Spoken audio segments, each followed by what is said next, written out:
ஒரு ஊர்ல ஒரு பெரியவர் இருந்தார். அவர் ஒரு குரு. அவர் தொடர்ந்து தியான கூட்டங்கள் நடத்துவார். அந்த கூட்டத்தில் கலந்துக்கிறதுக்காக பல ஊர்கள்ல இருந்து சீடர்கள் நிறைய பேர் வருவாங்க போவாங்க. ஒரு நாள் அங்கே கூட்டம் நடந்துகிட்டு இருக்குது. அந்த சமயத்தில் சீடர்களில் ஒருத்தன் என்னத்தையே திருடி விட்டான். மற்ற சீடர்கள் அதை கவனிச்சுட்டாங்க. இவன் ஆப்பிட்டுக்கிட்டான். கூட்டம் முடிஞ்ச பிற்பாடு இவன் திருடின விஷயத்தை அந்த பெரியவர்கிட்ட போய் சொன்னாங்களாம்.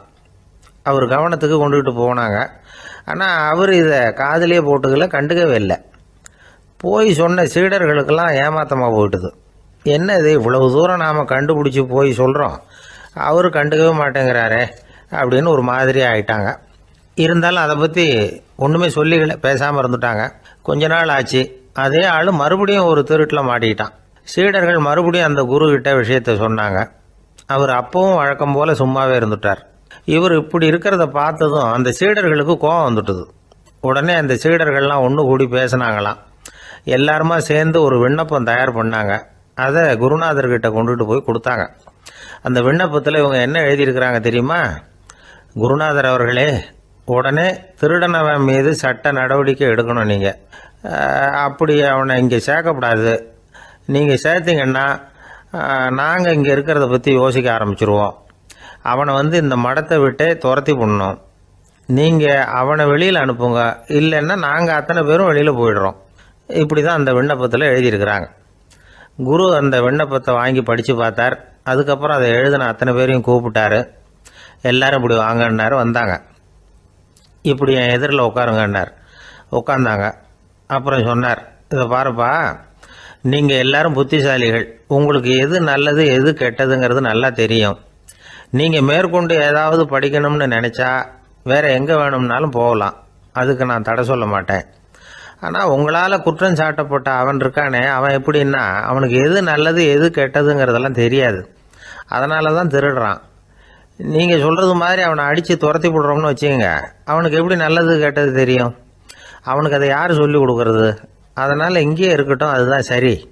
இதுக்காக நீங்கள் எல்லாரும் என்னை விட்டுட்டு போனாலும் சரி, அவனை நான் விரட்ட மாட்டேன் அப்படின்னு விட்டாரான். இவ்வளவையும் திருடனை அந்த சீடன் கேட்டுக்கிட்டே இருந்திருக்கான். அவன் கண்களில் கண்ணீர். அப்படியே எழுந்திரிச்சு வந்தான். குரு காலில் விழுந்தான். அவன் கண்ணீரில் அவனது தீமை கழுவப்பட்டது அப்படிம்பாங்க. அதாவது சீடர்களுக்கு அந்த குருவோட பெருமை அப்போ தான் புரிஞ்சுதான். ஒரு நல்ல ஆசிரியர் இருக்காருன்னு வச்சுங்க, நல்லா படிக்கிற பையனுக்கு தான் பாடம் சொல்லி கொடுப்பேன்னா அது என்ன பெரிய விஷயமா? மோசமாக படிக்கிறவனையும் மாற்றி காட்டுறேங்கிறது தான் பெருமை. இந்த காலத்து குரு ஒருத்தர் ஒரு ஆசிரமம் வச்சு நடத்திட்டு வந்தார்.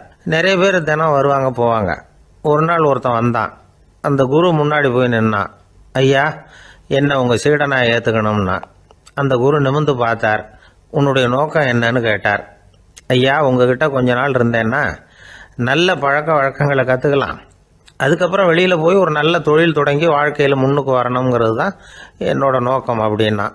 நீ சொல்கிறது சரி, ஆனால் உன்னால் இங்கே நல்ல பழக்க வழக்கங்களை கற்றுக்க முடியலேன்னு வச்சுக்கோ, அப்போ என்ன பண்ணுவேன் அப்படின்னு கேட்டார் அவர். அப்படி ஆச்சுன்னா என்ன, உங்களை மாதிரியே ஒரு ஆசிரமம் ஆரம்பித்து அதுக்கு குருவாக இருந்துட்டு போகிறேன் அப்படின்னா. ஒரு ஊரில் ஒரு குரு இருந்தார். ஒரு நாள் அவரை தேடிட்டு ஒருத்தன் வந்தான். உனக்கு என்ன வேணும்னு கேட்டார் குரு.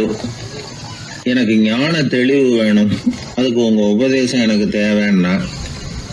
உபதேசம் வேணும்னா அதை பெற்றுக்கொள்ளுகிற அளவுக்கு தகுதி உள்ளவனா உன்னை தயார்படுத்திக்கணுமேன்னார். அதுக்கு நான் என்ன செய்யணும் சொல்லுங்கன்னா, முதல்ல நீ செய்ய வேண்டியது என்னன்னா, உங்ககிட்ட இருக்கிற எல்லா கெட்ட குணங்களையும் விட்டுட்டு 1 வருஷம் கழிச்சு வா, அப்புறம் பார்க்கலான்னார். அவ்வளவுதானே, சரின்னு சொல்லிவிட்டு அவன் போயிட்டான். 1 வருஷம் கழிச்சு வந்தான். அவன் அங்க வந்து சேர்ந்த சமயத்துல அந்த ஆசிரமத்தின் மண் தரைய ஒரு வேலைக்காரன் பெருக்கி சுத்தம் பண்ணிட்டு இருக்கிறான். அந்த மண் தரையிலிருந்து எழுந்த புழுதி அதிகமா இருந்தது. அது காத்துல கலந்தது. சீடனையே மறைக்கிற அளவுக்கு ஆயிட்டுது. ஒரே புழுதி மயம். சீடனுக்கு கோபம் வந்துட்டுது. அந்த வேலைக்காரனை அடிக்கிறதுக்காக கையை வாங்கிட்டு போனான். அவன் ஓடி போய் குரு கிட்ட சொல்லிவிட்டான். குருவே, உங்க உத்தரவுப்படிதான் நான் தரையை சுத்தம் பண்ணேன், ஆனா அந்த ஆள் என்ன அடிக்க வர்றான் அப்படின்னா. குரு பார்த்தார். அந்த சீடனை கூப்பிட்டார். இத பாருப்பா, உன்னுடைய எண்ணங்கள்ல பாம்பு புகுந்துட்டுது. அதையெல்லாம் விரட்டி அடிச்சு விட்டு 1 வருஷம் கழிச்சு வா, அதுக்கப்புறம் பார்க்கலான்ட்டார். சீடன் யோசனை பண்ணான். சரின்னு சொல்லிட்டு போயிட்டான். ஒரு வருஷம் கழிச்சு மறுபடியும் வந்தான். இப்போ அவன் வர்ற சமயத்துல அந்த வேலைக்காரன் என்ன பண்ணான் தெரியுமா? குரு கட்டளைப்படி தரையை பெருக்கினான். அப்புறம் அந்த புழுதியை எடுத்து வேணும்னே அந்த சீடன் மேல தூவனான். அவ்வளவுதான், சீடனுக்கு மகாகம் வந்துட்டுது. அந்த வேலைக்காரனை பிடிச்சி கண்ணாமண்ணான்னு திட்டிவிட்டான். வேலைக்காரன் குரு கிட்ட ஓடனான். ஐயா, அந்த ஆளு வாய்க்கு வந்தபடியெல்லாம் திட்டுறான் அப்படின்னா. குரு பார்த்தார். ஓ அப்படியா? அப்படின்னா இந்த தடவை பாம்புகள் கிடையாது, இப்போ அவன் இதயத்துக்குள்ள நுழைஞ்சிருக்கிறது நாய். அதை விரட்டி அடிச்சு விட்டு இன்னும் ஒரு வருஷம் கழிச்சு அவனை வர சொல், அப்புறம் பார்க்கலாம் அப்படின்னு சொல்லி அனுப்பி வச்சுட்டார். சீடன் திரும்பி போயிட்டான். ஒரு வருஷம் கழிச்சு மறுபடியும் வந்தான். இப்போ அவன் வர்றப்போ என்ன செய்யணுங்கிறத அந்த வேலைக்காரங்கிட்ட குரு ஏற்கனவே சொல்லி வச்சிருக்கிறார். அது பிரகாரமே அவன் பண்ணனான். அவன் என்ன செஞ்சான் தெரியுமா? கூட்டி பெருக்கின புழுதியை எல்லாம் ஒரு வாளி தண்ணியில போட்டு நல்லா கலக்கி அந்த சீடன் தலையில ஊத்தினான். இவ்வளவு செஞ்சும் இந்த தடவை அவனுக்கு கோபமே வரல. அதுக்கு பதிலா அவனை பார்த்து நன்றின்னா. எதுக்கு நன்றி தெரியுமா? எதையும் சகிச்சுக்கிட்டு அமைதியா இருக்கும் குணத்தை கற்றுக்கொள்வதற்கு உதவியா இருந்ததுக்காக அந்த வேலைக்காரனுக்கு நன்றி. இத கேள்விப்பட்ட உடனே அந்த குரு ஓடி வந்தார். இவனை கட்டி பிடிச்சுக்கிட்டார். இனிமே நான் உனக்கு உபதேசம் பண்ணலாம், அதுக்கான தகுதி உனக்கு வந்துட்டுதுன்னார். இதுல இருந்து என்ன தெரியுது? ஒருத்தர்கிட்ட உபதேசம் வாங்கணும்னா கூட அதுக்குன்னு ஒரு தகுதி நமக்கு தேவைப்படுது. சகிப்புத்தன்மை ஒவ்வொரு மனிதனுக்கும் தேவைதான். இந்த காலத்துல ஒரு குரு, அவரை தேடி ஒருத்தன் வந்தான். குரு அவனை நிமிர்ந்து பார்த்துட்டு சொன்னார், நீ முதல்ல சகிப்புத்தன்மையை வளர்த்துக்கிட்டு அதுக்கப்புறம் என்கிட்ட வாழ்னார். இவன் அவரை நிமிர்ந்து பார்த்துட்டு சொன்னான், குருவே, நான் உங்ககிட்ட வந்திருக்கிறதே சகிப்புத்தன்மையை வளர்த்துக்கிறதுக்காகத்தானே அப்படின்னா. நம்பிக்கை இல்லைன்னா இந்த உலகத்தில் நாம் நடமாடவே முடியாது. அவநம்பிக்கையோடு இருந்துக்கிட்டு இருந்தால் என்றைக்கும் அவஸ்தை தான். நாம் நம்புறது நடக்குதோ இல்லையோ அது வேற விஷயம். ஆனால் எதையும் நம்பி தான் நாம் அடி வைக்க வேண்டியிருக்கு. வேற ஒன்றும் வேணாம், ஒரு லாட்ரி சீட்டு வாங்குகிறோம், அது எங்கே நமக்கு விழப்போகுது அப்படிங்கிற அவநம்பிக்கையோடவா வாங்குகிறோம்? பரிசு நமக்கு தான் அப்படிங்கிற நம்பிக்கை உள்ளூர இருக்கிறதுனால தான் அதை வாங்குகிறோம். இருந்தாலும் முடிவு வேறு மாதிரி ஆகிடுது. அதுக்காக மனசு சோர்ந்து போகிறதில்ல, அடுத்த மாதமும் சீட்டு வாங்குகிறோம். இந்த நம்பிக்கை தான் மனித வாழ்க்கைக்கு ஆதாரம். ஒரு கடையில் போய் டீ சாப்பிட்றீங்க, அந்த டீ நல்ல டீ தானா, அதில் விஷம் கலந்துருக்குமா அப்படிங்கிற சந்தேகம் வந்துட்டுதுன்னு வச்சுங்க. அதுக்கப்புறம் அதை எப்படி நீங்கள் சாப்பிட முடியும்? நம்பி தான் சாப்பிட்ணும். ரயில் ஒழுங்காக போய் சேருங்கிற நம்பிக்கை இருக்கிறதுனால தான் அதில் ஏறி உட்காடுறோம்.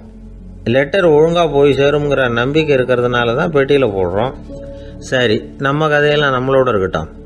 மனித நம்பிக்கை எந்த அளவுக்கு உறுதியாகவும் அறிவுபூர்வமாகவும் இருக்கணுங்கிறதுக்கு அலெக்சாண்டர் வாழ்க்கையில் நடந்த ஒரு சம்பவத்தை உதாரணமாக சொல்லலாம்.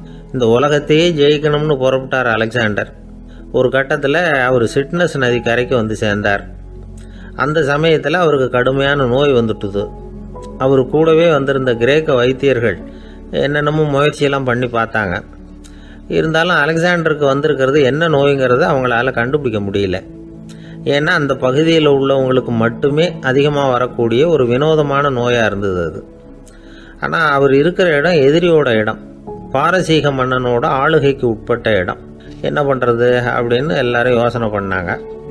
பாரசீக மன்னனோட அரண்மனையில் இருக்கிற வைத்தியர் வந்தால் இந்த நோயை குணப்படுத்தி விடுவார் அப்படின்னு சொன்னாங்க. இருந்தாலும் எதிரியோட நாட்டில் இருக்கிற வைத்தியரை கூப்பிட்டு எப்படி நம்பி வைத்தியம் பார்க்க சொல்கிறது அப்படின்னு சொல்லி எல்லாரும் தயங்கினாங்க. ஆனால் அலெக்சாண்டர் தயங்கலை.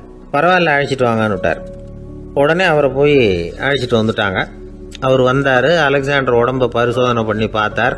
சரி, இதை குணப்படுத்தி விடலாம், பயப்பட வேண்டியதில்லை. ஆனால் இதுக்கு ஒரு மூலிகை ரசம் தயார் பண்ணி கொடுக்கணும். நான் போய் அதை தயார் பண்ணிவிட்டு 2 நாளில் திரும்பி வந்துடுறேன் அப்படின்னு சொல்லிவிட்டு போனார் அந்த வைத்தியர். அதே மாதிரி 2 நாளில் திரும்பி வந்தார் மூலிகை ரசத்தோட. இதுக்கு இடையில் அலெக்சாண்டரோட தளபதிகளில் ஒருத்தர் ரகசியமாக ஒரு எச்சரிக்கை கடிதம் கொடுத்து அனுப்பியிருக்கிறான். அதை வாங்கி என்ன விஷயம்னு பார்த்தார். இப்போ உங்ககிட்ட வந்திருக்கிற எதிரி நாட்டு வைத்தியரை நம்பாதீங்க, அவன் கொண்டுகிட்டு வந்திருக்கிற மூலிகை ரசத்தில் விஷம் கலந்துருக்குது அப்படின்னு அதில் எழுதியிருக்கு. அதை பார்த்தார் அலெக்சாண்டர். இருந்தாலும் கொஞ்சம் கூட அலட்டிக்கல. வைத்தியர் கொடுத்த மருந்தை வாங்கி கடகடன்னு குடிச்சுட்டார். குடிச்சுட்டு அதுக்கப்புறம் அந்த கடிதத்தில் இருந்த விஷயத்தை அந்த வைத்தியர்கிட்ட சொன்னார். வைத்தியர் திகைச்சு போயிட்டார். தன் மேலே அலெக்சாண்டர் வச்சிருக்கிற நம்பிக்கையை பார்த்து அவருக்கு ரொம்ப வியப்பு. வைத்தியர் உண்மையிலேயே நல்ல மருந்து தான் கொண்டுட்டு வந்து கொடுத்துருக்கிறார். அதில் விஷம்லாம் எதுவும் கலக்கலை.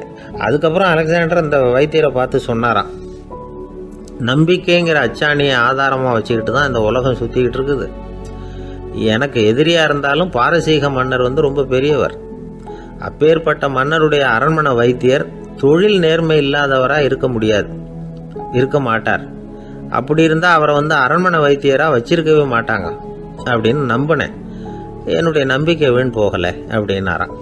இதுதான் மானுட நம்பிக்கைங்கிறது. இந்த காலத்துலேயும் இது மாதிரி இந்த மானுட நம்பிக்கையை ரொம்பவும் சாமர்த்தியமாக கையாளுகிற கெட்டிக்காரங்க சில பேர் இருக்கிறாங்க. இந்த காலத்து குரு, அவருக்கு ஒரு சிஷ்யன். குரு முன்னாடி அந்த சிஷ்யன் ரொம்ப பணிவாக நின்று, குருவே உங்கள் கையால் விஷத்தை கொடுத்தாலும் அதை வாங்கி மடமடன்னு குடிச்சிருவேன் அப்படின்னா.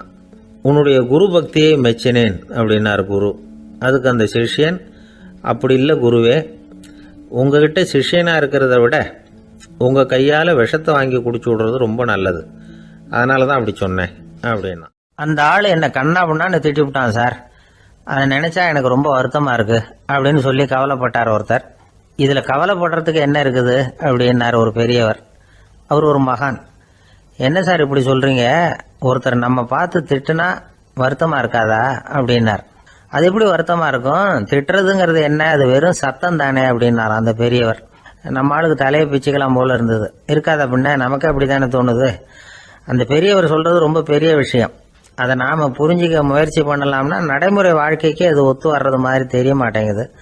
இருந்தாலும் அந்த பெரியவர் அதுக்கு என்னதான் விளக்கம் கொடுக்குறாருன்னு பார்ப்போமே. ஒரு ரயில் போயிட்டுருக்கு, அதில் ஒரு சாது போயிட்டுருக்கார். அந்த ரயில் அவர் ஹரித்வாரம் போயிட்டுருக்கார். அவர் ரயிலில் ஏகப்பட்ட கூட்டம். நம்ம ஊர் ரயில் கேட்க வேணும், டிக்கெட் வாங்கிட்டு கொஞ்சம் பேர், வாங்காத கொஞ்சம் பேர். அது என்னத்துக்கு அனாவசியமாக டிக்கெட் அப்படிங்கிற நினப்பில் பாதி பேர். இந்த கூட்டத்துக்கு மத்தியில் அந்த சாதுவும் போயிட்டு இருக்கிறார். உட்கார்றதுக்காக இருந்த இடத்துல ஒரு ஆள் படுத்திருக்கிறான், கொஞ்சம் முரட்டு ஆசாமி. அவன் காலு பக்கத்தில் கொஞ்சோண்டு இடம் பாக்கி இருந்தது. அந்த இடத்துல இந்த சாது உட்காந்துருந்தார். மெதுவாக உட்காந்துக்கிட்டார் போய்.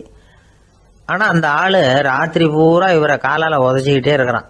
அது இவருக்கு ரொம்ப அவமானமாக பட்டுது. அதனால் துக்கம் ஏற்பட்டது. இருந்தாலும் அதை ஒரு மாதிரியாக சகிச்சுக்கிட்டே இவர் சேர்ந்தார். பொழுது விடிஞ்சது. அந்த சாது ஹரித்வார் சேர்ந்தார்.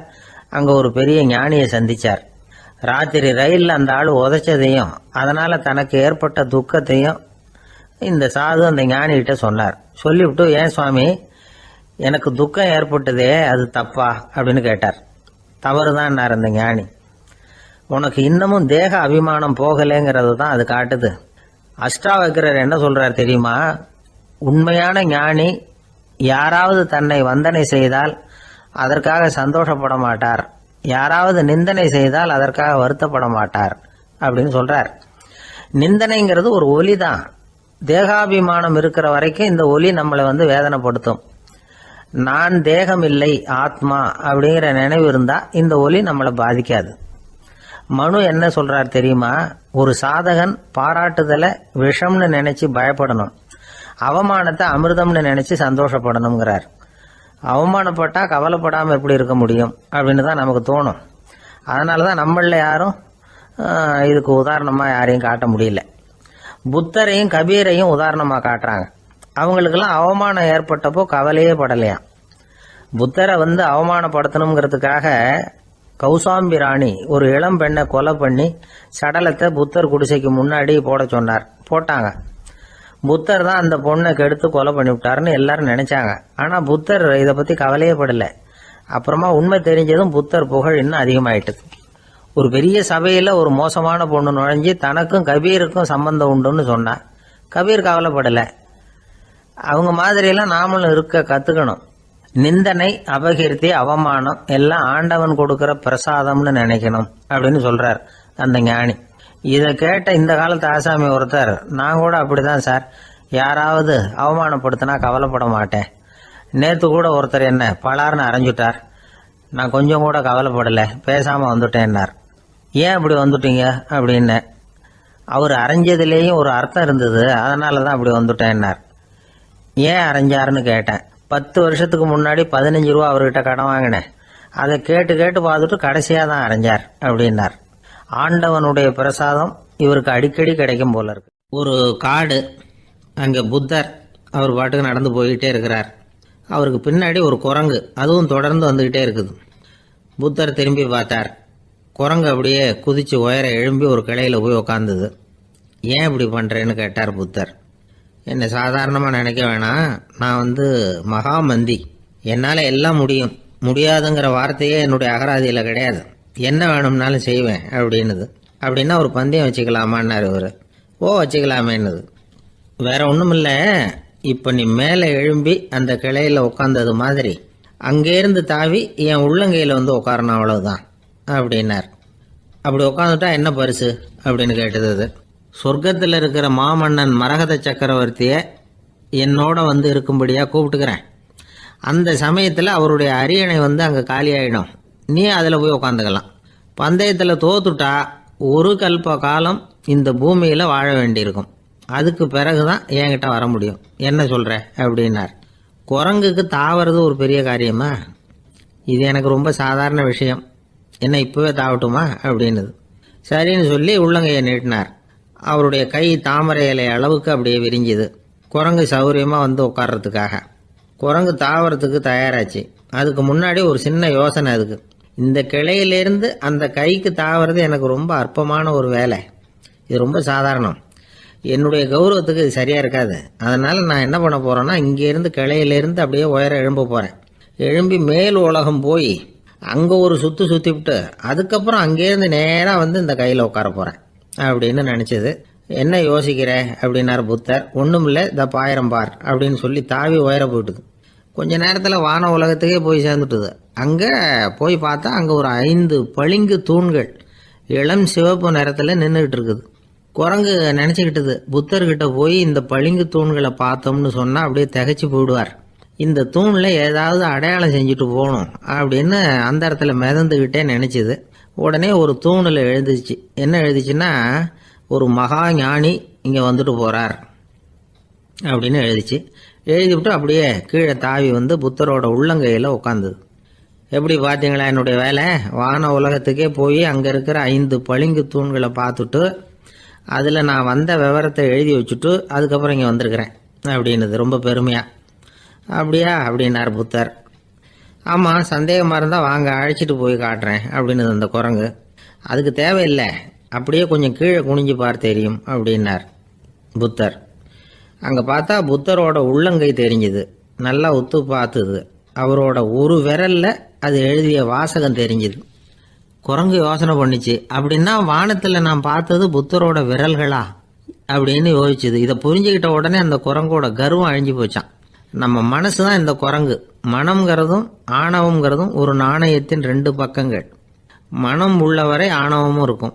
மனம் அழிஞ்சாதான் ஆணவம் அழியும். மனம் அழிய வேண்டும் அப்படின்னு பெரியவங்க சொல்கிறது இந்த அர்த்தத்தில் தான்.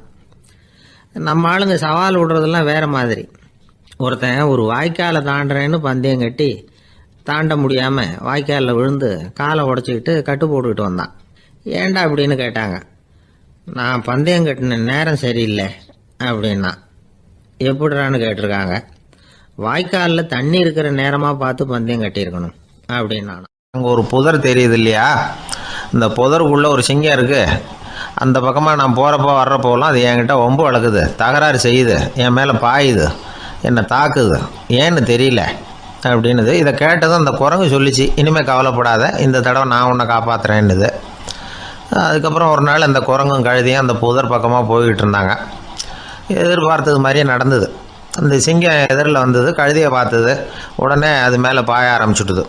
அவ்வளவுதான். உடனே இந்த குரங்கு என்ன பண்ணிச்சு தெரியுமா, கிடுகிடுன்னு ஒரு மரத்து மேலே ஏறி உட்காந்துக்கிட்டது. அங்கே உட்காந்துக்கிட்டு கீழே அந்த கழுதியும் சிங்கமும் போடுற சண்டையை வேடிக்கை பார்க்க ஆரம்பிச்சுட்டுது. கொஞ்ச நேரம் கழித்து அடிபட்ட காயத்தோடு அந்த கழுதை மெதுவாக நடந்து வந்தது. குரங்கும் மெல்ல மரத்தை விட்டு கீழே இறங்குச்சு. இப்போ கழுதை கேட்டுது, என்னை காப்பாற்றுறேன்னு சொல்லிவிட்டு காலை வாரி விட்டுட்டியே, நீ பாட்டுக்கு மரத்து மேலே ஏறி உட்காந்துக்கிட்டே, அது நியாயமானது. குரங்கு பரிதாபமாக அதை பார்த்துது. நான் மரத்து மேலே இருந்து நீங்கள் 2 பேரும் சண்டை போட்டதை பார்த்துக்கிட்டு தான் இருந்தேன். உன்னோட சத்தம் தான் அதிகமாக இருந்தது, அது நீ சிரிக்கிற மாதிரி எனக்கு கேட்டுது, அதனால் நீ தான் ஜெயிச்சுக்கிட்டு இருக்க போல இருக்கு அப்படின்னு நினச்சிவிட்டேன். இன்றைக்கி பல பேர் இப்படி தான் இருக்கிறாங்களாம். யார் ஜெயிக்கிறாங்க யார் தோக்குறாங்கங்கிறத முகத்தை பார்த்து கூட கண்டுபிடிக்க முடியறதில்ல, பேசுகிற பேச்சை வச்சு கூட கண்டுபிடிக்க முடியறதில்ல. தோற்கிறவங்க கூட சிரிக்கிற மாதிரி முகத்தை வச்சுக்கிறான். இன்றைய மனிதர்கள்கிட்ட ஏகப்பட்ட முரண்பாடுகள். பொய் முகங்களோட உலவுகிறவர்கள் தான் அதிகம். உண்மை முகம் எங்கே இருக்குது அப்படிங்கிறத புரிஞ்சுக்கிட்டு நண்பர்களை தேர்ந்தெடுக்கணும் அப்படிங்கிறது ஒரு முக்கியமான கருத்து. கடவுள் இந்த உலகத்தை படைச்சு விட்டு அதுக்கப்புறமும் கொஞ்ச நாள் இங்கேயே தங்கியிருந்தாராம். அப்போ தான் அவருக்கு ஒரு உண்மை புரிஞ்சுதான் இந்த உலகத்தில் தங்கி இருக்கிறது எவ்வளவு இடைஞ்சல்னு. தினமும் மனிதர்கள் தேடி வந்து ஏதாவது புகார் சொல்லிக்கிட்டே இருந்தாங்களாம். எனக்கு அது வேணும் இது வேணும்னு கேட்டுக்கிட்டே இருந்தாங்களாம். சில பேர் வந்தாங்க, நாங்கள் வந்து விவசாயம் பண்ணுறோம், தண்ணி இல்லாமல் பயிர் காயுது, எங்களுக்கு மழை வேணும் அப்படின்னாங்க. அவங்க போனதும் அதுக்கப்புறம் சில பேர் வந்தாங்க, நாங்கள் வந்து மண்பானை செய்கிறவங்க நிறைய பானை செஞ்சு வச்சுருக்குறோம், மழை பெஞ்சால் எல்லாம் கரைஞ்சி வீணாக போயிடும், அதனால் இன்றைக்கி மழை பெய்யக்கூடாதுன்னாங்க. கடவுள் பார்த்தார், அவருக்கு என்ன பண்ணுறதுன்னே தெரியல, ஏகப்பட்ட குழப்பம், தலையை பிச்சுக்கலாம் போல் இருந்தது, கிட்டத்தட்ட பைத்தியம் பிடிக்கிற அளவுக்கு ஆகிட்டுது. எல்லாருடைய ஆசைகளையும் அவரால் நிறைவேற்ற முடியல, ஏன்னா ஒன்றுக்கு ஒன்று முரண்பாடாக இருந்தது. ஒரு நாள் தன்னுடைய அமைச்சரவையை கூட்டி ஆலோசனை கேட்டார். என்ன செய்யலான்னு சொல்லுங்கன்னார். இது என்ன பிரமாதம், பேசாமல் இமயமலை அடிவாரத்தில் போய் உட்காந்துங்க, யாரும் தொந்தரவு பண்ண மாட்டாங்கன்னாங்க. அங்கேயும் மனிதர்கள் வர ஆரம்பிச்சுருவாங்களேன்னார் கடவுள். சரி அப்படின்னா சந்திரனில் போயிருந்துக்கலாமேன்னாங்க. அங்கேயும் மனுஷன் குடி வர போகிறான் அப்படின்னார் கடவுள். வெகு தூரத்துக்கு அப்பால் உள்ள நட்சத்திர மண்டலத்துக்கு போயிடலான்னாங்க. இதெல்லாம் நிரந்தர தீர்வாகாது, நிரந்தரமாக இந்த மனிதனுடைய தொல்லையிலேருந்து நான் விடுபடணும், அதுக்கு ஏதாவது வழி சொல்லுங்கன்னார் கடவுள். ஒரு வயசான ஆள் வந்தார். கடவுளுக்கு காதோட காதாக ஒரு வழியை சொன்னார். கடவுளுக்கு முகம் மலர்ந்தது. அதுதான் சரி, அப்படியே செஞ்சுடலான்னார். அந்த ஆள் சொன்ன ரகசியம் என்ன தெரியுமா? மனிதனால் அடைய முடியாத ஒரு இடம் இருக்குது, அது வேறு எங்கேயும் இல்லை, அவனுக்கு உள்ளே இருக்குது, அங்கே போய் மறைஞ்சிங்க, அதுக்கப்புறம் மனிதர்களால் உங்களுக்கு தொந்தரவு இருக்காதுன்னார். மனிதன் நினைக்காத இடம் அதுதான். அதாவது உள்ளுக்குள்ளே இருக்கிற உண்மையை புரிஞ்சிக்காம வெளியில் எங்கேயோ அது இருக்கிறதாக நினச்சி வரட்டிக்கிட்டு அலையிறான் மனுஷன். உள்ளே இருக்கிற உண்மை புரிஞ்சால் நாம் தன்னம்பிக்கையோடு தலை நிமிர்ந்து வாழலாம். வேடிக்கையாக ஒரு கதை சொல்லுவாங்க, இதை பாருங்கள், நம்ம பையன் எங்கே பணம் வச்சாலும் எடுத்து விட்றான், என்ன பண்ணுறதுன்னாங்க அம்மா. அப்பா கொஞ்சம் நேரம் யோசனை பண்ணார். அதுக்கப்புறம் சொன்னார், அவன் கண்ணில் படாத இடமா, நம்ம வீட்டில் இருக்கிறது ஒரே இடம்தான், அங்கே பணத்தை வை திருட்டு போகாதுன்னார். அது எந்த இடம்னு கேட்டாங்க. அதுதான் அவன் பாட புஸ்தகம், அதில் வச்சுரு, அவன் தொடவே மாட்டான், பாட புத்தகத்தை தொடாமல் பரீட்சையில் வெற்றி பெற முடியாது அப்படிங்கிறத புரிஞ்சுக்கணும். உள்ளே இருக்கிற உண்மையை தொடாமல் வாழ்க்கையில் வெற்றி பெற முடியாது. அதனால் உண்மையை புரிஞ்சுக்கிட்டால் வாழ்க்கையில் வெற்றி நிச்சயம். ஆசைப்படுறதுல தப்பு இல்லை, ஆனால் அந்த ஆசை தேவைக்கு தகுந்த மாதிரி இருக்கணும். தேவைக்கு மீறிய ஆசைகள் இருக்கு பாருங்க, அது தேவையில்லை. இந்த கருத்தை வலியுறுத்தது மாதிரி ஒரு கதை உண்டு. தேவேந்திரனுக்கு திடீர்னு வீடு கட்டணும்னு ஒரு ஆசை வந்துதான். வீடுன்னா நாம கட்டுற மாதிரி இல்லை, தேவேந்திரன் வீடுன்னா சும்மாவா, ஒரு பிரம்மாண்டமான அரண்மனை கட்டணும். அது மாதிரி இந்த 3 லோகத்திலையும் ஒரு அரண்மனை கிடையாது அப்படின்னு எல்லாரும் சொல்லணும். இது அவனோட ஆசை. உடனே தேவ தச்சரான விஸ்வகர்மாவை கூப்பிட்டான், உத்தரவு போட்டான். விஸ்வகர்மா தன்னுடைய உதவியாளர்களை எல்லாம் கூப்பிட்டு ஒன்றா சேர்த்துக்கிட்டார். படாத பாடுபட்டு ஒரு பெரிய அரண்மனையை கட்டி முடித்தார். கட்டி முடிக்க 1000 வருஷம் ஆச்சு. தேவேந்திரன் வந்து பார்க்குறான், அவனுக்கு திருப்தி ஏற்படலை. என்னுடைய அந்தஸ்துக்கு இது ரொம்ப சாதாரணமான கட்டிடம், இதை விட இன்னும் பெருசாக கட்டு அப்படின்னா. தேவ தச்சர் திணறி போயிட்டார். அவரால் அதுக்கு மேலே எதுவும் செய்ய முடியல. என்ன பண்ணுறதுன்னு யோசனை பண்ணார். நேராக நாரதர் காலில் போய் விழுந்தார். நீங்கள் தான் என்னை இந்த பிரச்சனையிலேருந்து காப்பாற்றணும்னார். நாரதர் யோசனை பண்ணார். சரி கவலைப்படாதேன்னார். நேராக இந்திரன்கிட்ட போனார். இந்திரன் வந்து நாரதரை பார்த்த உடனே வாங்கன்னு கூட்டிகிட்டு போய் அரண்மனையை காட்டினான். இது மாதிரி ஒரு அரண்மனையை நீங்கள் வேற எங்கேயாவது பார்த்துருக்குறீங்களா அப்படின்னு ரொம்ப பெருமையாக கேட்டான். நான் பார்த்ததில்லை, ஆனால் என்னை விட வயசில் மூத்தவர் மகரிஷி லோமேசர், அவர் ஒரு வேளை பார்த்துருக்கிறாரா என்னமோ அப்படின்னார். உடனே அவரை மனசில் நினச்சி தியானம் பண்ணினார். அடுத்த கணம் லோமேசர் அங்கே வந்தார். இடையில ஒரு சின்ன துண்டு, கையில் ஒரு கமண்டலம், தலையில் ஒரு பாய், அவ்வளவுதான் அவர்கிட்ட இருந்தது. எதுக்காக தலையில் இந்த பாய் அப்படின்னு கேட்டான் இந்திரன். என்ன மாதிரி அற்ப ஆயுள் உள்ள ஒரு ஜீவன் தனியாக வீடு கட்டிக்கிட்டு திண்டாடணுமா? இந்த பாய் தான் ஒரு வீடு மாதிரி எனக்கு நிழல் கொடுக்குது அப்படின்னார் அவர். என்னது, உங்களுக்கு வந்து அவ்வளவு கொஞ்சமான ஆயுளா அப்படின்னு ஆச்சரியத்தோடு கேட்டான் இந்திரன். ஆமாம், இதை பாரு, என்னுடைய மார்பில் ஒரு பொற்காசு அளவுக்கு ரோமம் ஒதுந்துட்டுது. எப்போ என் உடம்புல உள்ள எல்லா ரோமமும் உதிர்ந்துருமோ அப்போ என்னுடைய ஆயுள் முடியும் அப்படின்னார். எப்போ அந்த ரோமங்கள் பூரா உதிரும்னு கேட்டான் இவன். ஒரு பிரம்மா மறைஞ்சதும் ஒரு ரோமம் உதிரும். என் உடம்புல உள்ள ரோமங்களின் எண்ணிக்கை எவ்வளவோ அவ்வளவு பிரம்மாக்கள் தோன்றி அவங்க ஆயுள் முடியும் பொழுது என் உடம்புல உள்ள ரோமங்கள் பூரா உதிரும் அப்படின்னார். அப்படின்னா ஒரு பிரம்மாவோட ஆயுள் எவ்வளவு காலம்னு கேட்டான். ஒரு பிரம்மாவுக்கு 100 தேவ வருஷம். ஒவ்வொரு தேவ வருஷத்துக்கும் 365 தேவ நாள். ஒவ்வொரு தேவ நாள்லையும் ஒன்ன மாதிரி 14 இந்திரர்கள் தோன்றி மறைகிறாங்க அப்படின்னு மகரிஷி லோமேசர் சொல்றார். இதை கேட்டதும் இந்திரன் ஆடி போயிட்டான். அவ்வளவு ஆயுள் உள்ள இவரே அற்ப ஆயுள்னு சொல்றார்.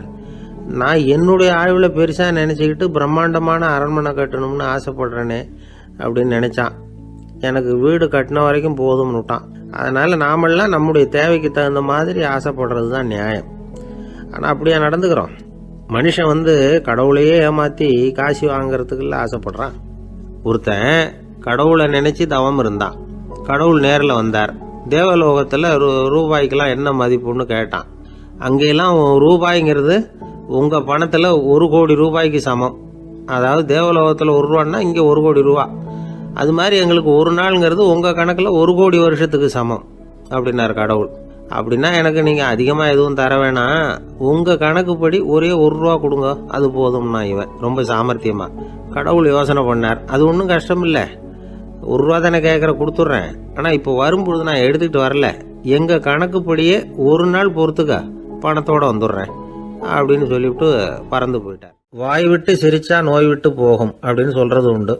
அது என்ன வெறும் அலங்காரத்துக்காக சொன்ன வார்த்தையா இல்லை அர்த்தத்தோடு சொன்ன வார்த்தையா அப்படின்னு யோசிச்சா அதில் நிஜமாவே அர்த்தம் இருக்குதுன்னு தான் தெரியுது.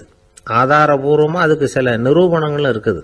நார்மன் கசின்ஸ் அப்படின்னு ஒருத்தர் இருந்தார். அவர் ஒரு அமெரிக்க பத்திரிகை ஆசிரியர். அவருக்கு ஏதோ ஒரு விதமான அழற்சி நோய், இன்ஃப்ளமேஷன் டிசீஸ். அது டாக்டர்கள்லாம் அதுக்கு என்ன விதமான வைத்தியமும் கிடையாது அப்படின்னு சொல்லி பல இதெல்லாம் பார்த்துட்டு கடைசியாக சொல்லிவிட்டாங்க அதுக்கு வைத்தியமே இல்லைன்ட்டாங்க. டாக்டர்கள் தான் சொல்லிவிட்டாங்களே, அதனால் இது இப்படியே இருந்துட்டு போகட்டும் அப்படின்னு விட்டுற வேண்டியது தானே. ஆனால் அவர் அப்படி நினைக்கல. உடனே அவர் என்ன பண்ணார்னா, ஆஸ்பத்திரி ரூமை காலி பண்ணார். ஹோட்டலில் போய் ஒரு ரூம் எடுத்துக்கிட்டார். அங்கே போனார். தினமும் அவருக்கு பிடிச்ச தமாஷான படங்களை எல்லாம் டிவியில் போட்டு பார்த்துக்கிட்டு இருந்தார். சிரிப்பு வரக்கூடிய புத்தகங்களை எல்லாம் படித்தார்.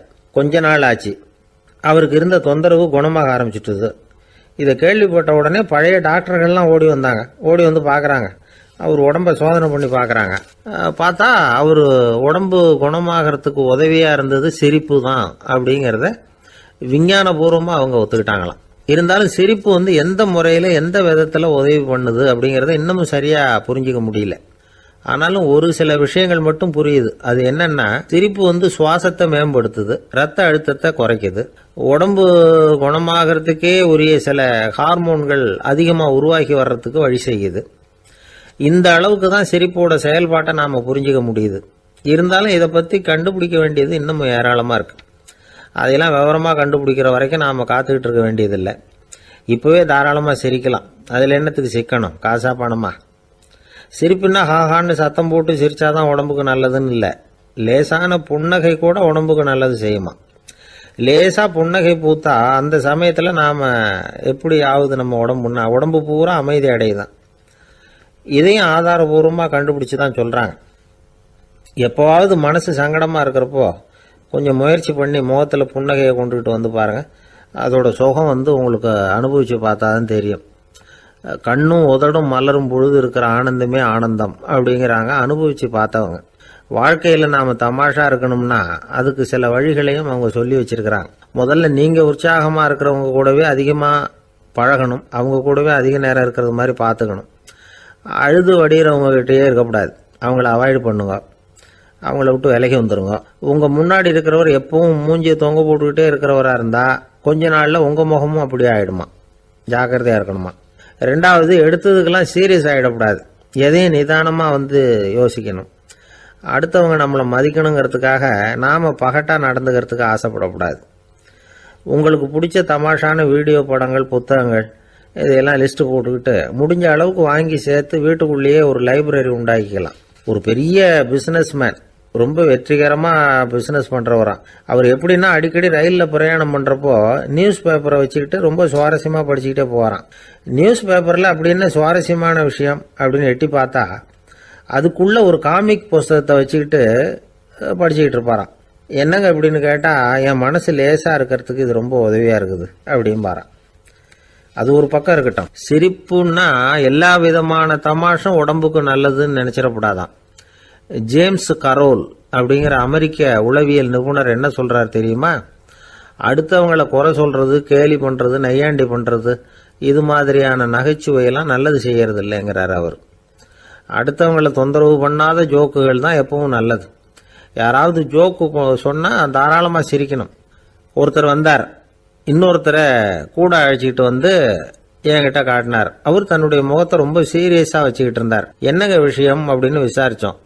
வந்தவர் எங்களை பார்த்து சொன்னார், சார் இவர் கூட ஒரு பெரிய ப்ராப்ளம்னார். என்னன்னு, ஏதாவது ஒரு ஜோக்கு சொன்னால் உடனே சத்தம் போட்டு சிரிக்க ஆரம்பிச்சுடுறார் சார் அப்படின்னார். ஜோக்கை கேட்டுட்டு சிரிக்க ஆரம்பித்தா அது ப்ராப்ளம் இல்லையே அப்படின்னு சொன்னோம். சிரிக்க ஆரம்பிக்கிறது ப்ராப்ளம் இல்லை சார், ஆனால் அப்படி ஆரம்பிக்கிற சிரிப்பை அதுக்கப்புறம் நிறுத்தவே மாட்டேங்கிறார். நாள் கணக்கில் அது பாட்டு போயிட்டு இருக்கு, அதுதான் ப்ராப்ளம் அப்படின்னார் அவர்.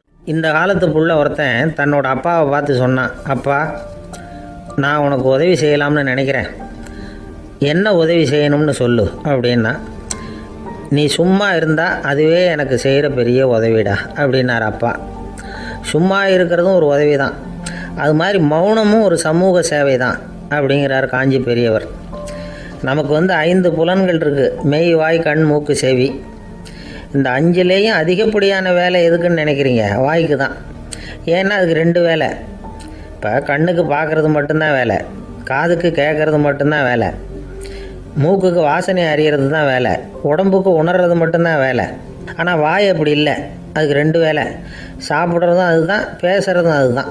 அதாவது வாய் ஒன்று தான் கர்மேந்திரியமாகவும் இருக்குது, ஞானேந்திரியமாகவும் இருக்குது அப்படின்னு சொல்லுவாங்க. சாப்பாட்டில் உட்காந்தா எந்தெந்த ஆகாரம் என்னென்ன ருசின்னு அறிவிக்கிற வேலையும் செய்யுது. சபையில் உட்காந்தா பாடுறது, பேசுறது, சிரிக்கிறது, இது மாதிரியான வேலையும் செய்யுது. இன்னொரு வித்தியாசம், கண்ணு, காது, மூக்கெல்லாம் ஸ்ட்ரெயின் பண்ணிக்கிட்டு வேலை செய்கிறதில்ல. ஒரு ரோஜா பூவை பார்த்தா உடனே மூக்கு அப்படியும் இப்படியும் அசைய ஆரம்பிக்கிறதில்ல. ஒரு சங்கீதத்தை கேட்ட உடனே காது ஆட ஆரம்பிக்காது. ஆனால் வாய் அப்படி இல்லை, அது பேசினாலும் சரி சாப்பிட்டாலும் சரி அசைஞ்சு தான் ஆகணும். ஆக மற்றதை விட வாய்க்கு வேலை ஜாஸ்தின்னு தெரியுது. சாப்பிட்றது, பேசுறது அப்படின்னு 2 காரியம் அதுக்கு. இப்படி 2 காரியம் இருக்கிறதுனால அது 2ஐயும் பாதியாக குறைச்சிக்கணுங்கிறது கடவுள் அபிப்பிராயமாக இருக்கணும் அப்படிங்கிறார் காஞ்சி பெரியவர். ஆனால் இப்போ நாம் அப்படியா நடந்துக்கிறோம்? அதுக்கு நேர்மாறாக நடந்துக்கிறோம். நாம் சாப்பிட்றதும் அதிகம், பேசுகிறதும் அதிகம், 2 வேலையையும் தேவைக்கு அதிகமாகவே செய்கிறோம். வாய் தான் ரொம்ப ஓவர் ஒர்க்குடு. அதுக்கு ஓய்வு கொடுத்தா உடம்பும் நல்லாயிருக்கும், உலகமும் நல்லாயிருக்கும். மௌன விரதம் இருக்கிறதெல்லாம் எதுக்காக நினைக்கிறீங்க? இதுக்காக தான்.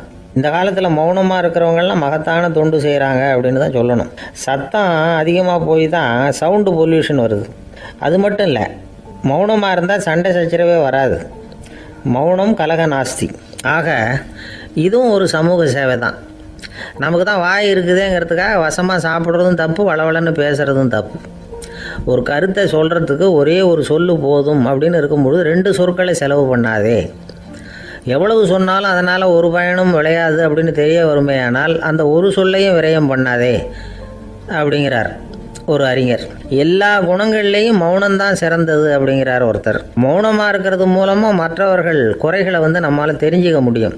அதே சமயத்தில் நம்மக்கிட்ட இருக்கிற குறைகளை மற்றவங்களுக்கு தெரியாமல் மறைச்சிக்கவும் முடியுங்கிறார் அவர். உண்மை தானே? ஒரு பெரிய மேடை பேச்சாளர், பொது வாழ்க்கையில் 25 வருஷ காலமாக ஈடுபட்டிருக்கிறவர். அவர் மனைவி ஒரு நாள் சொன்னாங்க, எங்கள் வீட்டுக்காரர் 25 வருஷ காலமாக பொது வாழ்வில் ஈடுபட்டிருந்தா கூட இந்த மாதம் 10ஆம் தேதியிலேருந்து தான் மக்களுக்கு சேவை செய்ய ஆரம்பிச்சிருக்கார் அப்படின்னு நாங்கள் ரொம்ப பெருமையாக. 10ஆம் தேதிக்கு அப்படி என்ன விசேஷம் அப்படின்னு கேட்டோம். அன்னையிலேருந்து தான் அவர் மேடையில் பேசுகிறத நிறுத்தினார் அப்படின்னாங்க அந்த அம்மா. ஒரு காட்டில் ஒரு நரி இருந்தது. ஒரு நாள் காலை நேரம் அது தன்னுடைய இருப்பிடத்திலிருந்து வெளியில் வந்தது.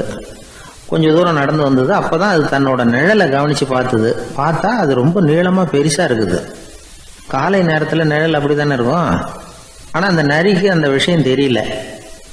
தன்னுடைய நீண்ட பெரிய நிழலை பார்த்து ஆச்சரியப்பட்டது. ஆஹா, நாம இவ்வளவு பெருசாவா இருக்கிறோம் அப்படின்னா என்னுடைய காலை சாப்பாட்டுக்கு ஒரு யானை இல்லைன்னா ஒரு ஒட்டகம் கிடைச்சாதான் சரியா இருக்கும் போல இருக்கு அப்படின்னு முடிவு பண்ணிட்டுது. உடனே ஒரு யானை அல்லது ஒட்டகத்தை தேடி அலைஞ்சது, எங்க கிடைக்கும்னு. கிடைக்கவே இல்லை. மத்தியானம் 12 மணி ஆயிட்டுது. பசியோடு அலையுது. இப்ப தன்னோட நிழலை பார்த்தது. அது மத்தியான நிழல் எப்படி இருக்கும், அது ரொம்பவும் குறுகி போய் தெரிஞ்சுது. உடனே அந்த நரி என்ன நினைச்சுக்கிட்டு தான் தெரியுமா, காலை ஆகாரம் சாப்பிடாததுனால நம்ம உடம்பு இப்படி அழிச்சு போட்டுதே அப்படின்னு நினைச்சுக்கிட்டு தான். கொஞ்ச நேரம் கழிச்சு மறுபடியும் தன்னுடைய நிழலை பார்க்குது. அது இன்னமும் குறுகி போய் காலடியிலேயே வந்துட்டுது. அதுக்கு பயமா போயிடுது. ஐயோ, இன்னும் கொஞ்ச நேரத்தில் நாம இறந்துருவோம் போல இருக்க. இப்போ என்ன செய்யறது? இந்த சமயத்தில் ஒரு எறும்பு கிடைச்சா கூட போதும், அதை நம்ம காலை ஆகாரமாக நினைச்சு சாப்பிட்டுள்ளாமே அப்படின்னு நினைச்சுதான். நம்முடைய நிழல் கூட நம்மள மாதிரியே தான் அடிக்கடி மாறிக்கிட்டே தான் இருக்குது. அது எப்பவும் ஒரே மாதிரி இருக்கிறது இல்லை. மனிதனுக்கு ஏற்படுகிற தன்முனைப்பு இருக்கு பாருங்க, ஈகோ, அது கூட ஒரு நிழல் மாதிரி தானா. அப்படி நினைக்க ஆரம்பிச்சுட்டா அதனால ஏதும் பிரச்சனை வராதான். தன்முனைப்பை நிழல் போலவே ஏற்றுக்கொள்ளுங்கள் அப்படிங்கிறது பெரியவங்க கருத்து. ஒரு காரியத்தை வெற்றிகரமா நல்ல விதமா செஞ்சு முடிக்கிறோம்னு வச்சுக்கோங்க, அந்த சமயத்துல ஒரு வித நுட்பமான தற்பெருமை நமக்குள்ள உண்டாகுது. இது இயற்கையானது, அதனால இது மேல பற்று வைக்கக்கூடாது. அப்படி வைக்க ஆரம்பிச்சுட்டா அந்த தற்பெருமை ஒரு நிரந்தர விருந்தாளியா நம்ம கிட்ட தங்கிக்கும். நம்ம நிழல் எப்படின்னு பாருங்க, நாம நடக்கும் பொழுது நம்ம பின்னாடியே வரும். தன்முனைப்பையும் அப்படியே நினைச்சுக்குங்க. நிழல் யாருக்கும் எந்த பிரச்சனையையும் உண்டாக்குறது இல்லை. ஆனா அந்த நிழலை கண்டே நாம பயப்பட ஆரம்பிச்சுட்டா நாம எதுலையும் வெற்றி காண முடியாது. நிழலோட சண்டை போடக்கூடாது. அது மாதிரி தன்முனைப்போடவும் நாம சண்டை போட வேண்டியதில்லை. இல்லாத ஒன்றோடு சண்டை போடுறது எப்படின்னா, அது இருட்டோட சண்டை போடுறது மாதிரி. நாம நிழல் கிடையாது, நம்ம கிட்ட இருக்கிற தன்முனைப்பு ஒரு நிழல். நம்ம நிழலையும் நமக்கு சமமா பாக்குறோம் பாருங்க, அங்கதான் சிக்கலே ஆரம்பம். இப்போ நாம நடந்து போய்கிட்டு இருக்கிறோம், நம்ம நிழல் தரையில விழுது. யாரோ ஒருத்தர் நம்ம நிழல் மேல காலை வச்சு நடந்து போறார். உடனே அவர்கிட்ட சண்டைக்கா போறோம், ஏண்டா என் நிழலை மிதிச்ச அப்படின்னு. நமக்கு தெரியும் அது நிழல் தாங்கிறது. அவர் உங்க மேல நடக்கல, உங்களுடைய நிழல் மேலதான் நடக்கிறார். அது மாதிரி உங்க தன்முனைப்பின் மேல யாராவது நடந்தா உங்களை அவமானப்படுத்துறதா நினைக்கிறீங்க. காரணம், நாமளும் நம்ம தன்முனைப்பும் ஒண்ணுங்கிற நினைப்பு தான் காரணம், மற்றபடி வேற ஒண்ணும் கிடையாது. நம்ம நிழல் மேல நடக்கிறவர் நம்மளை காயப்படுத்துறது இல்லை. தன்முனைப்பை வேண்டாத ஒன்னாவும் பார்க்க வேண்டியதில்லை. அது இயற்கை. நிழலை உங்க முன்னாடி வைக்க வேணாம், அது உங்க பின்னாடியே இருக்கட்டும். நிழலின் நிழலாகி விடாதீர்கள், நீங்கள் நீங்களாகவே இருங்கள். இதுதான் சான்றோர் சிந்தனை. ஒரு பேருந்துல ஒரே நெரிசல். ஒருத்தர் பக்கத்துல நின்றுகிட்டு இருந்தவர்கிட்ட ரொம்ப பணிவா விசாரிச்சார், ஏன் சார் நீங்க ஏதாவது பெரிய உத்தியோகத்துல இருக்கிறீங்களா அப்படின்னார். அப்படிலாம் ஒண்ணும் இல்லைங்கன்னார் அவரு. அப்படின்னா வேற ஏதாவது அரசியல்ல பெரிய பதவியில் இருக்கிறீங்களா அப்படின்னு கேட்டார். அதுவும் இல்லைங்கன்னார். சரி, பணமாவது அதிகமா வச்சிருக்கீங்களா அப்படின்னு கேட்டார். அப்படிலாம் ஒன்றும் கிடையாது சார்னார் அவரு. அப்புறம் எதுக்குடா என் காலை மிதிச்சுக்கிட்டு இருக்கிற, இடரா காலை அப்படின்னாராம் இவர். பிரம்மத்தை அறிந்தவன் பிரம்மமாகிறான் அப்படின்னு ஒரு பெரியவர் பேசினார் ஒரு கோவில்ல. தைத்திரிய உபனிஷத்து அப்படி சொல்லுதான். இதை கேட்கும் பொழுது நமக்கு ஒரு சந்தேகம் வரும். அது எப்படி? பிரம்மத்தை அறிந்தவன் பிரம்மம் ஆகிறான்னா, சிங்கத்தை அறிந்தவன் சிங்கம் ஆகிறானா, தோசையை அறிந்தவன் தோசை ஆகிறானா? இப்படிப்பட்ட சந்தேகம் நமக்கு வர்றதுல ஒன்றும் ஆச்சரியம் இல்லை, இது இயற்கை. இதுக்கும் அந்த பெரியவரே பதில் சொல்றார். சிங்கம் வேற, நாம வேற. அதனால சிங்கத்தை அறிந்தவன் சிங்கம் ஆக மாட்டான். ஆனா பிரம்மம் வேற, நாம வேற இல்லை. அதனால பிரம்மத்தை அறிந்தவன் பிரம்மம் ஆகிறான் அப்படிங்கிறது அவரோட விளக்கம். மனிதன் அவன்தான் தான் பிரம்மங்கிறது தெரியாதனால தான் அதை வேற எங்கேயோ தேடிட்டு இருக்கிறான். கடைசியில் அது தான் தாங்கிறது புரிஞ்சுக்கிற பொழுது அவன் பிரம்மம் ஆயிடுறான். இதை விளக்கறதுக்கு ஒரு உபநிஷத்து கதையே இருக்கு.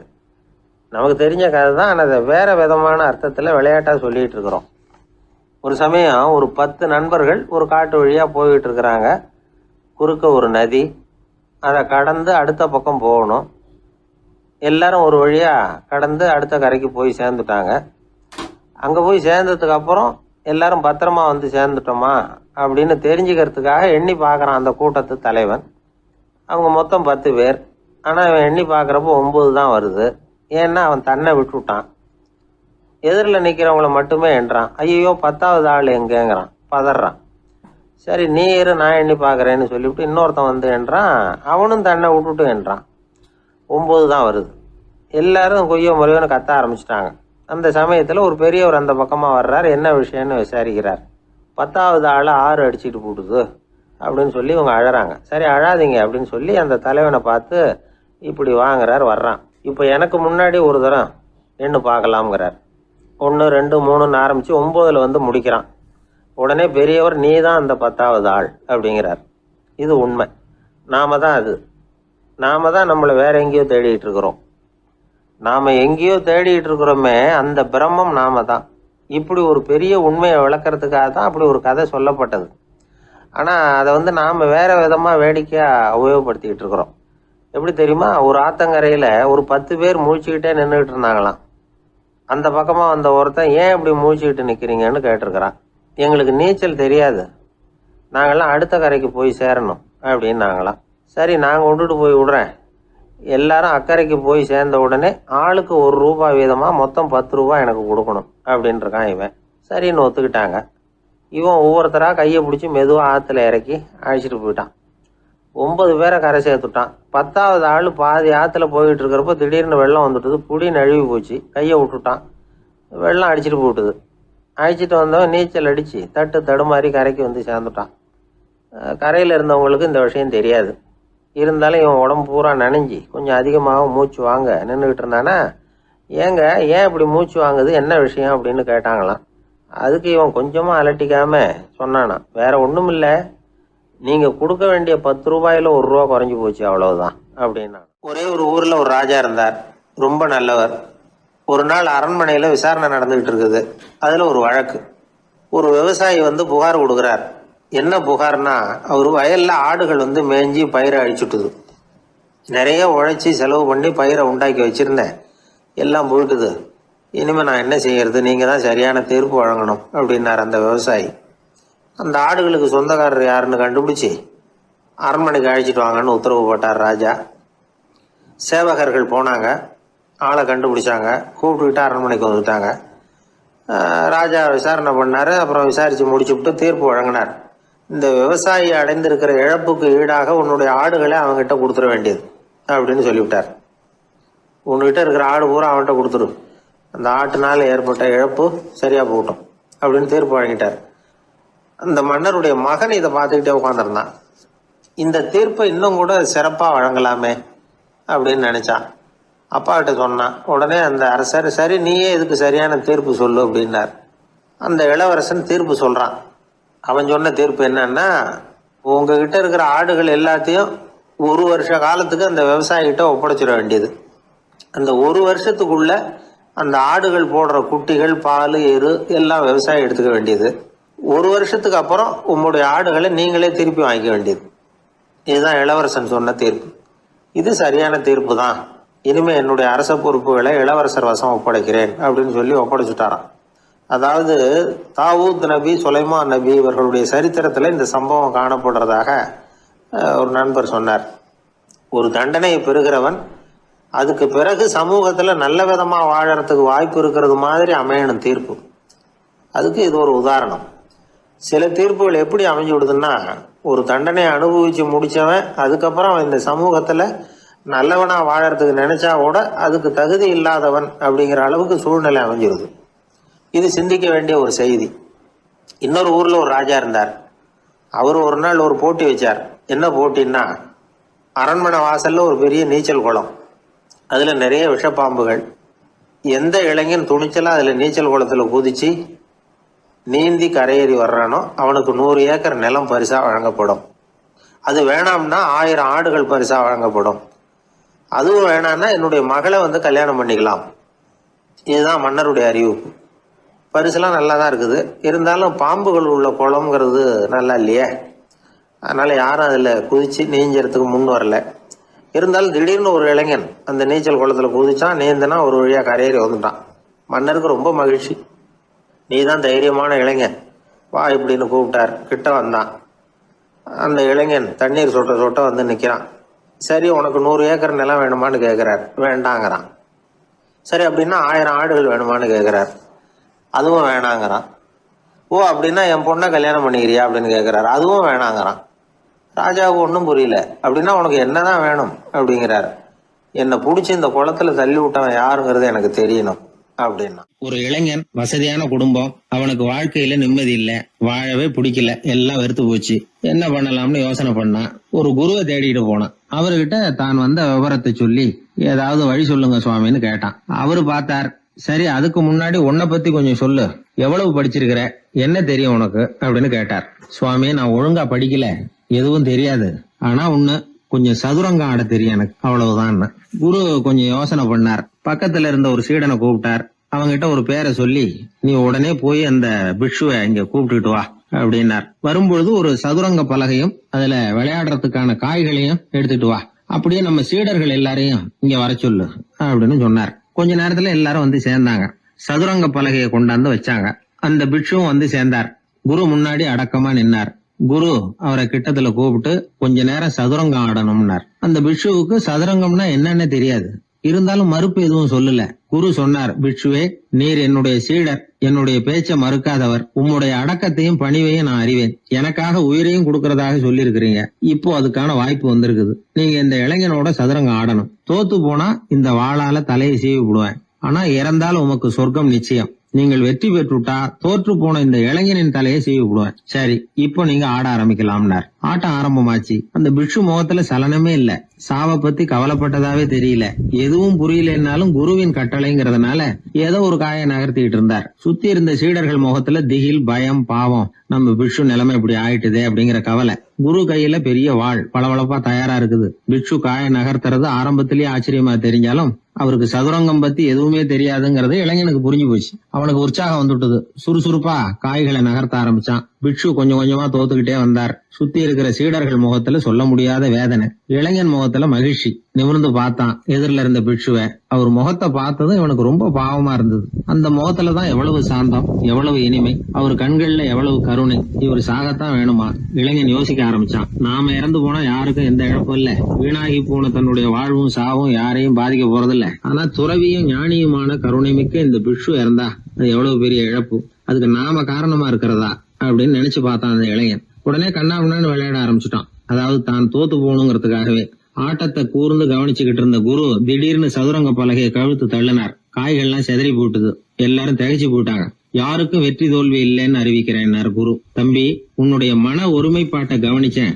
முழுமையா ஆட்டத்துல மூழ்கி போனதையும் பார்த்தேன். கடைசியில உயிர் தியாகம் பண்ண முடிவெடுத்து தாறுமாறா ஆட ஆரம்பிச்சதையும் கவனிச்சேன். வாழ்க்கை என்னங்கிறதும் எந்த வாழ்க்கை பயனுள்ள வாழ்க்கைங்கிறதும் உனக்கு புரிஞ்சுட்டுது.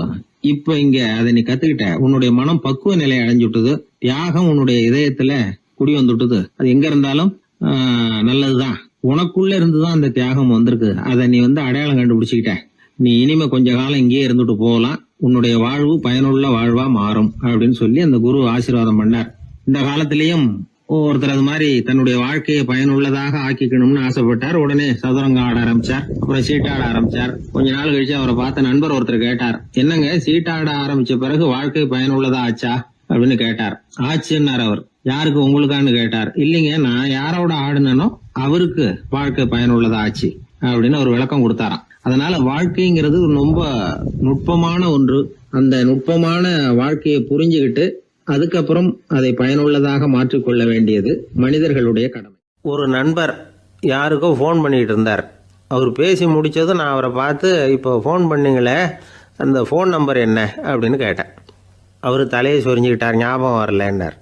சரி சார், அதை விடுங்க, உங்கள் மனைவி பேர் என்ன அப்படின்னு கேட்டேன். மாலதின்னார். என்ன சார் இது வேடிக்கை, கொஞ்ச நேரத்துக்கு முன்னாடி பேசின ஃபோன் நம்பர் மறந்து போச்சு. எப்போவோ கல்யாணம் பண்ணிக்கிட்ட மனைவி பேர் மறக்கலை, அதை கரெக்டாக சொல்லிவிட்டீங்களே அப்படின்னு கேட்டேன். அவர் என்ன ஒரு மாதிரியாக பார்த்தார். அவர் அப்படி என்னை பார்த்ததில் ஒன்றும் தப்பு இல்லை. ஏன்னா நாம் எல்லாருமே அப்படித்தானே. ஒரு குறிப்பிட்ட காரியத்துக்காக தொலைபேசியில் ஒருத்தட்ட பேசுகிறோம்.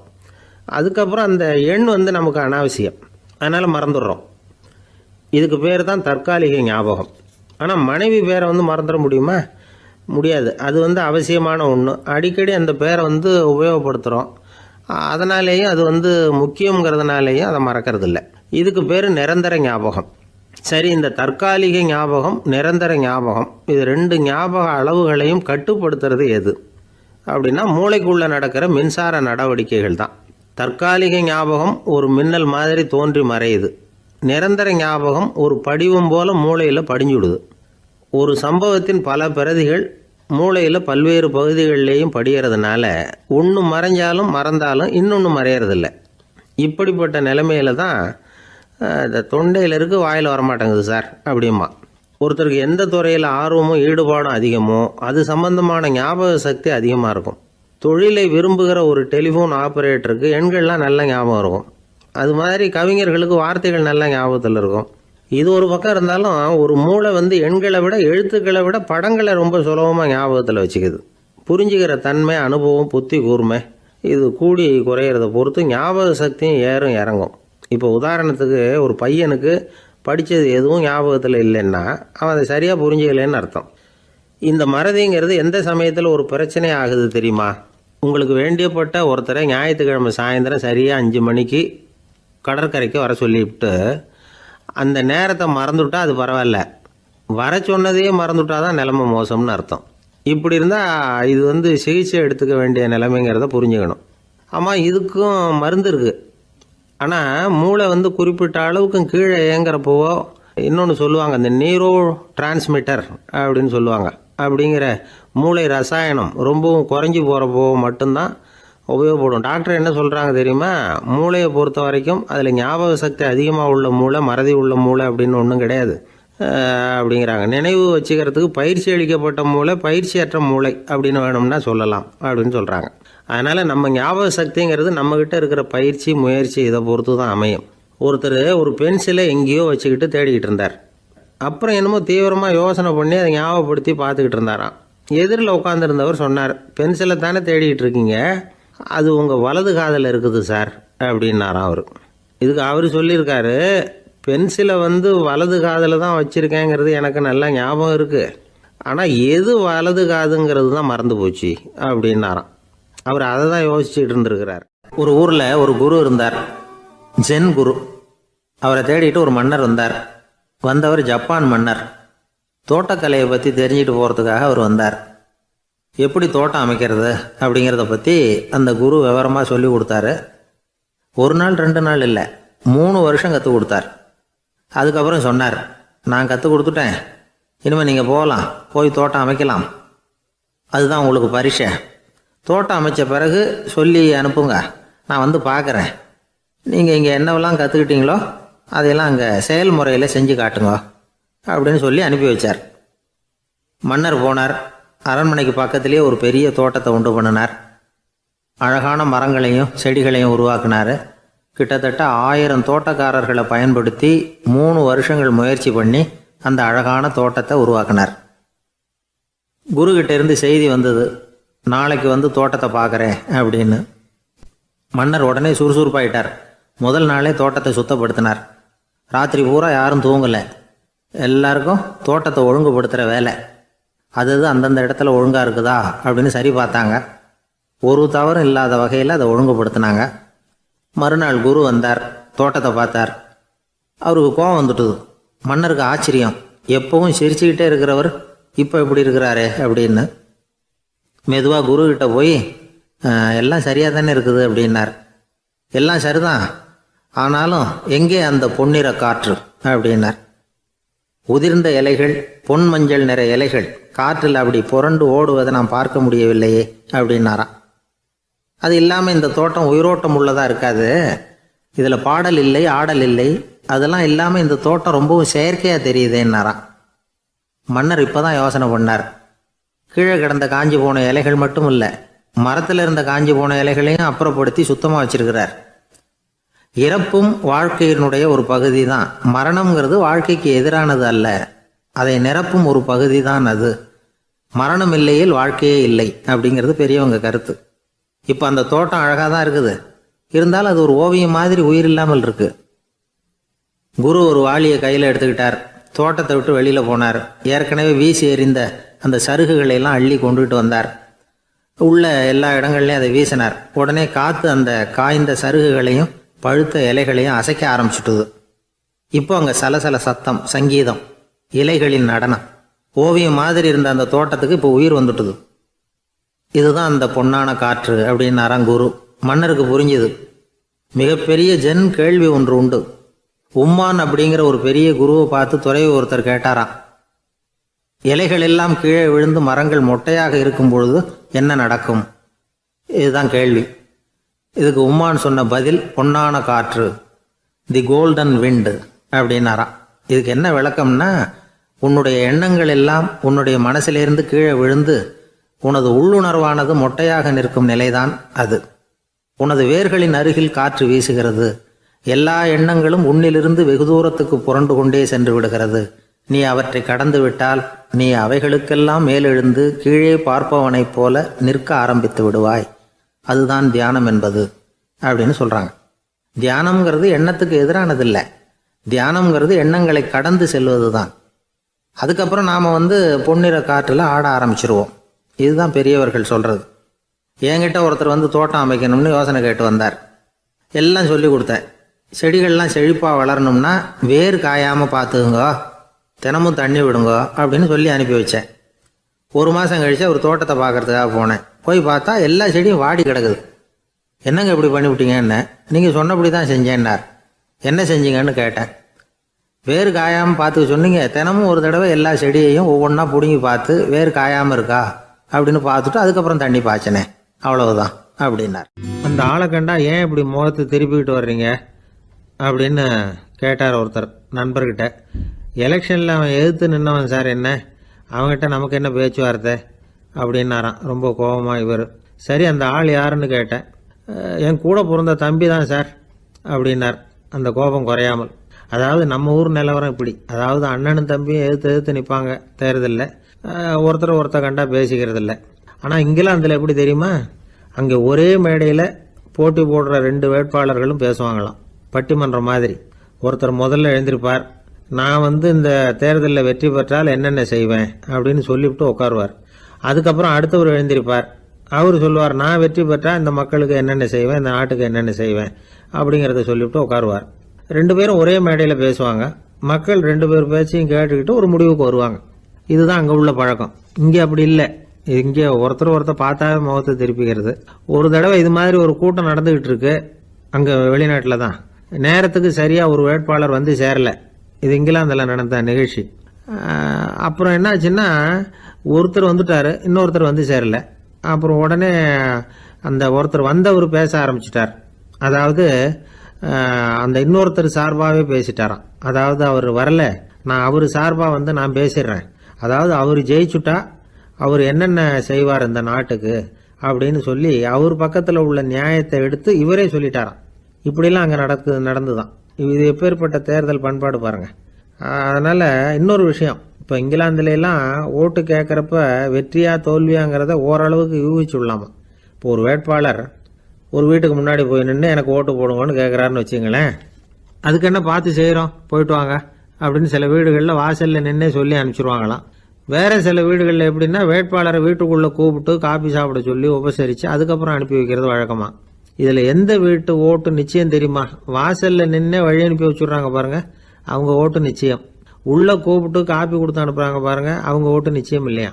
சரி, அப்புறம் ஏன் அந்த உபசரிப்பு அப்படின்னு கேட்டால் அதுக்கு ஒரு காரணத்தை சொல்கிறாங்க. அதாவது அது ஒரு அனுதாபத்தை தெரிவிக்கிற முறையா. ஐயோ பாவம், நாம் இவருக்கு ஓட்டு தான் போட போகிறதில்ல, எதையாவது செய்வோம், காப்பியாவது சாப்பிட்டு போகட்டும் அப்படிங்கிற எண்ணமா. இப்படி அந்த ஒரு பழக்கம். ஆக அந்த ஊரில் நிறைய காப்பி சாப்பிடணும்னு ஒருத்தர் ஆசைப்பட்டால் தேர்தலில் தோற்று போகிறதுக்கு தயாராக இருக்கணும். ஒரு சமயம் ஒரு ஊரில் தேர்தல் நடந்துதான். ஒரு தொகுதியில் நின்று தோற்று போன ஒருத்தர் கையில் ஒரு துப்பாக்கியோட ஊருக்குள்ளே சுற்றிக்கிட்டு இருந்தாராம். ஒரு போலீஸ்காரர் அவரை பார்த்துட்டு சந்தேகப்பட்டிருக்கார். அதனால் அவரை தடுத்து நிறுத்தி, என்ன இது துப்பாக்கியோட சுற்றுறீங்களேன்னு விசாரிச்சிருக்கார். இதுக்கு அவர் சொன்னாராம், சார், இந்த தொகுதியில் மொத்தம் 1,00,000 வாக்காளர்கள், அதில் எனக்கு 10,000 பேர் மட்டும்தான் எனக்கு ஓட்டு போட்டிருக்கிறாங்க. அப்படின்னா எனக்கு வேண்டாதவங்க இந்த தொகுதியில் 90,000 பேர் இருக்கிறாங்கன்னு அர்த்தம். இப்படி ஒரு சூழ்நிலையில் நான் என்னுடைய பாதுகாப்புக்கு ஆயுதம் இல்லாமல் நடமாடலாமா அப்படின்னு கேட்டாராம். எவ்வளவு எச்சரிக்கை பாருங்க. நம்ம ஊரில் சில பேர் ஓட்டு கேட்குற விதமே தனி. ஒருத்தர் ரொம்ப சாமர்த்தியமாக ஓட்டு கேட்பாராம். அவர் எப்படின்னா, ஒரு வீட்டுக்கு போகிறாருன்னு வச்சுங்களேன், அந்த நேரம் அந்த வீட்டுக்காரரு என்ன செஞ்சுக்கிட்டு இருக்கிறாரோ அதே வேலையை இவரும் கொஞ்ச நேரம் செய்வாராம், அவருக்கு ஒத்தாசையா. அதுக்கப்புறம் மெதுவாக பேச்சு கொடுப்பார், ஓட்டு கேட்பார், இது மாதிரி எலெக்ஷனில் நிற்கிறேன் கவனிக்கணும்னு. அது மாதிரி ஒரு தடவை அவர் போனப்போ அங்கே அவர் என்ன பண்ணிட்டு இருக்காரு, வீட்டுக்கு பின்னாடி